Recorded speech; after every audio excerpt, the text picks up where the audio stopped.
This was easily one of the most interesting and entertaining draft classes we've seen, but not in the way that we usually see it. Like last year where we had Victor Wembanyama, that was interesting because we had a player and a prospect that we have never seen before. There was no one ever like Victor Wembanyama in the NBA. I guess we could kind of put Chet in that conversation, but he didn't play any games when Wemby was drafted, okay? So just hear me out. This year's draft was entertaining and interesting in a different way, and that's the fact that we had no idea what was gonna happen. Like the number one pick that the Atlanta Hawks had, we didn't know who the consensus number one was going to be. Obviously, there was conversation around Zachary Rissacher and Alexander Sarr and whether or not he was going to work out with the Atlanta Hawks. I'm pretty sure he ended up not working out with them. That did kind of lead everyone to believe that Zachary Rissacher was going to be the number one pick, and obviously he ended up being that number one pick. But there was still a chance that they were going to go with Sarr despite the whole workout debacle. And I mean, I saw Hawks fans react to the Zachary Rissacher pick, and to be honest, I think they were overreacting. Granted, it's not my franchise, so I'm not too invested like actual Hawks fans are. But you're telling me you had to pick between players that had Harrison Barnes comparisons and Nick Claxton comparisons. I know that the Atlanta Hawks could really use some rim protecting, and that is kind of what Alexander Sarr would give you, but I don't think Rissacher is that bad of a pick. Like I said, either one of these guys were going to go at number one, and they don't really have the best upside either way, okay? It's not like you chose Brandon Miller over Wemby. And I know I just downplayed both of these guys and their talents, but can I just say really quick how much I hate seeing everyone shit on this draft? I understand that we could look at predictions and projections and ceilings and whatever and say that this draft class is going to be one of the weakest classes in history. Do we really know that?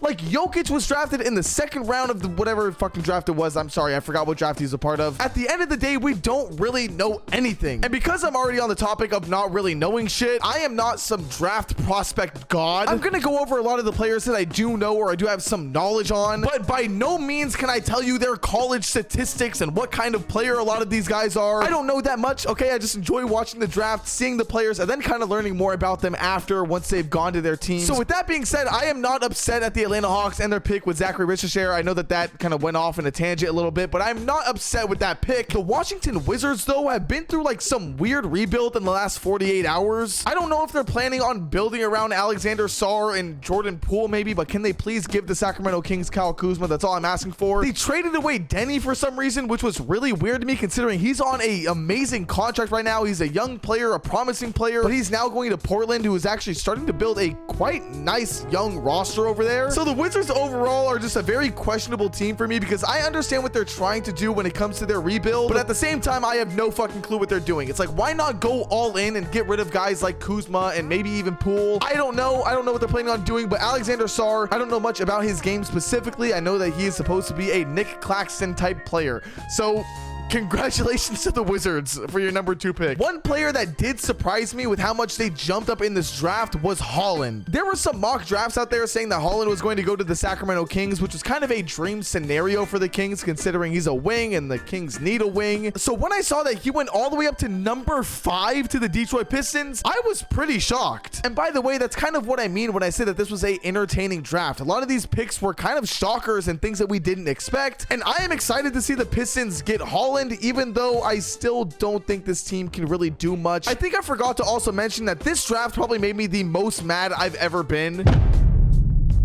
Because before the draft, I made it very clear. I think I've said it in videos, whether it's TikToks or YouTube videos. Why am I so damn white? What the hell? All right, I made it a little bit warmer. One thing I would say nonstop is that I wanted the San Antonio Spurs to draft Rob Dillingham and put him right next to Victor Wembanyama. And what happened when the San Antonio Spurs number 8 overall pick came around? They drafted Rob Dillingham. And I remember driving around in my car being happy as hell that the San Antonio Spurs drafted the guy that I wanted. I even tweeted out how happy I was just to see a Woj bomb 10 seconds later saying that they traded him to the Timberwolves for a middle schooler. We are seriously missing out on Rob Dillingham and Victor Wembanyama hoops. It is so sad to see. To be honest, this is probably what's best for Rob Dillingham. He's gonna get some nice backup minutes for a championship contending team, and overall he is someone that I am so high on this year that I am excited to see him play for an already established winning team and see what he can do for them. And I mean, the Timberwolves kind of got him for a steal here. I understand that a 2031, I'm pretty sure, unprotected pick is a little bit scary considering you don't know what type of players are going to be out by then. Like I said, 2031, that's a middle schooler right now. To jump all the way to number 8 and get a player like Rob, I'm okay with that move. Zach Edey is a Memphis Grizzly, which is great considering the Grizzlies need size, and Zach Edey does more than provide that. There are going to be a ton of question marks around Edey. It will be interesting to see how he plays out. He's one of those players that plays great in college, but it's just a little bit risky considering the pace of the NBA game and how different that is from college. But like all of these picks, I guarantee you these teams know a lot more than I do. Maybe besides the Sacramento Kings, who took Devin Carter, who is now their 8th, or I'm pretty sure 7th guard on the team. As a Sacramento Kings fan, I'm going to be 100% honest with you guys when I say I was so goddamn upset when I saw we drafted another guard. This team needs a good wing, and we've been talking all offseason about who we're going to trade for. Will it be Brandon Ingram, Kyle Kuzma, Mikal Bridges? And at the time of this video, the Kings are yet to make any of those moves. I mean, Mikal Bridges is obviously gone. So when the draft came around, I was honestly expecting us to trade the pick, or if we didn't trade the pick, at least draft someone like Kenneth. But obviously the Kings went a different route, and after really looking into Devin Carter and seeing how he plays and seeing the personality that he has, I'm actually really happy with this pick. I feel like a lot of Kings fans can relate to that exact type of feeling where you see that it's a guard, you're upset, and then you really look into him and you're happy to see that he's on your team. When it comes to professional draft analysis people, I have heard nothing but good things about Devin Carter. He's one of those really feisty defenders that I think a lot of Kings fans, and myself included, will end up loving as soon as he puts on the Kings jersey. He's also, I'm pretty sure, 6'3" with a 6'7" wingspan and averaged damn near 9 rebounds a game. It was those rebounds that seriously had me really invested onto this pick. Jared McCain is another player that I love going into this draft, not only because he is from Sacramento, he's a personable player, someone who is always going to be himself, and is also a damn good three-point shooter. I don't know how Maxey and Jared McCain are going to play defense, but that is not my problem. That is all on Joel Embiid, so good luck, big fella. Next up on my board was the Lakers with Kenneth, and I hate to say it, but god damn it, they made a good draft pick. He was honestly one of the guys that I thought the Sacramento Kings were going to draft, and I was very excited to see him play for my team. And I didn't even know this, but a while ago, I actually went to a Tennessee Volunteers game, and I saw him play in person, so I'm wishing nothing but the best for Kenneth. I want to see this man turn into an all-star, all-NBA player,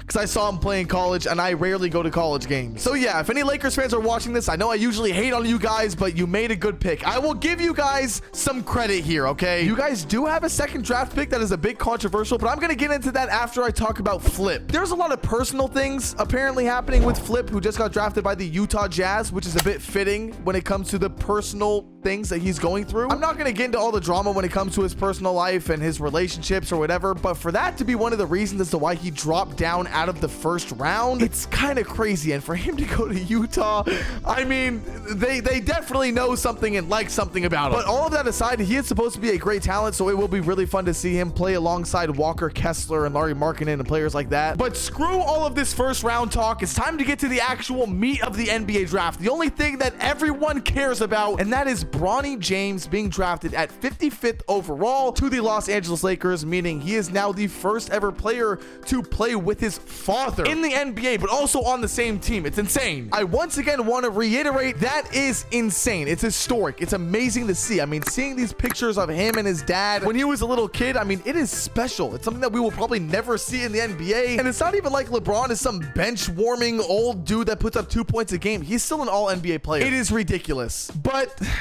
there's the other side of things, and I'm going to keep it a bit short. I've stated many times how scared I am when it comes to Bronny James and his career in the NBA. Throughout this entire draft, apparently his agent, Rich Paul, who's also LeBron's agent, of course, he was calling teams saying, do not draft Bronny, and if you do, he is going to leave and go play in Australia. I understand the reasoning. He doesn't want Bronny to go to the Dallas Mavericks, where he's going to be stuck on a two-way contract and not get any playing time. And apparently, this is common practice for agents when it comes to NBA players. We just don't really see it all the time because not all of these players are the kids of NBA Hall of Famers. And I'm not even going to go towards the nepotism comments because that's just obvious. That happens everywhere in the NBA. I guess what I'm really trying to say is that I just hope the Lakers, JJ Redick, Rob Pelinka, LeBron, whoever it is, they really treat Bronny like an NBA player. They don't give him the treatment because he's LeBron's kid. If he messes up in practice or if he does anything wrong, he's running laps like everyone else does when they make mistakes. That's kind of all I ask for. I just don't want any special treatment or anything like that, because as soon as LeBron is out of the league, you don't really know what they're going to do with Bronny. They could throw him to the G League right away. But at the end of the day, that's the most fun part about the NBA itself, is that we don't know how any of these players are going to turn out. We could see a player that I didn't even mention in this video turn into a Hall of Famer. That is what we love about this game. That being said, I'm sorry I haven't uploaded in a while. I just got back from my little trip. If you did enjoy this video, be sure to like and subscribe. Comment down below your opinions on the draft, whether it's your team selection or some other player that you've invested in early. I want to hear everything you guys have to say about the draft. I really do read and respond to everyone, so be sure to go down there. I would appreciate it, and I will see you guys all in the next one.